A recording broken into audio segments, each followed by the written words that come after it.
সালামু আলাইকুম। আশা করি আল্লাহর রহমতে সকলে ভালো আছেন, আমিও ভালো আছি। সেই সাথে ধন্যবাদ জানাই আমাদের প্ল্যাটফর্মের সকল ভাই বোনদের। সেই সাথে ধন্যবাদ জানাই মহান সৃষ্টিকর্তা, যিনি আমাদের সৃষ্টি করেছেন এবং আমাদের এত সুন্দর প্ল্যাটফর্ম উপহার দিয়েছেন। সবার প্রতি দোয়া এবং ভালোবাসা রইল। আমি আরেকটি ছোট্ট একটু আলোচনা করব আমার স্যারের দেওয়া। সবাই মনোযোগ দিয়ে শুনবেন, আশা করি ভালো লাগবে। এক লোক প্রজাপতি খুঁজতে বের হলো, বন জঙ্গল সব জায়গায় খুঁজতে বের হলো, কিন্তু প্রজাপতি পাওয়া যাচ্ছিল না। এখন প্রজাপতি পাওয়া যায় না, অনেক খোঁজাখুঁজি পাওয়া যায় না।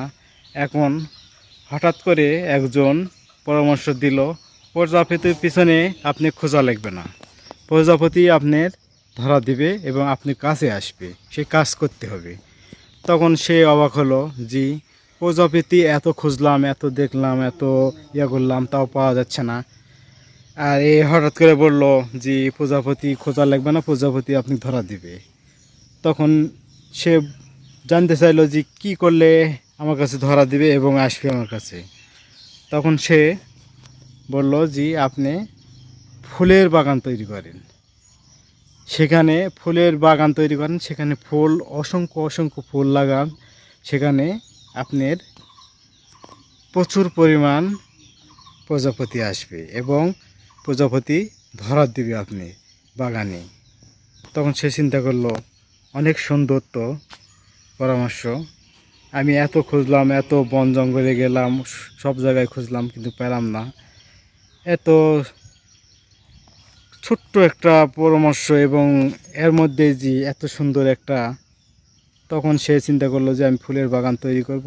তারপরে তার আর পিছনে তাকান লাগেনি, সে প্রজাপতি লক্ষ প্রজাপতি উপহার পেয়েছে।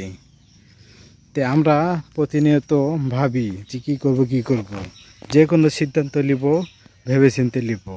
আমরা আগে পিছে ভাববো যে কী করলে ভালো হবে, যে সিদ্ধান্তটা নিব সেই সিদ্ধান্তটা যদি ভালো হয়, যে কী করলে আমার কাছে ধরা দেবে এবং আমি সফল হব এবং সামনের দিকে এগাবো, সেই কাজ আমরা করব, প্রতিনিয়ত সেভাবে করে যাব।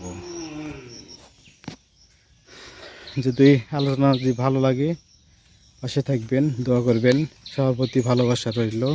সবাই সুস্থতা কামনা করি, সবার প্রতি কৃতজ্ঞতা। সবাই পাশে থাকবেন, দোয়া করবেন। আসসালামু আলাইকুম রহমতুল্লাহ।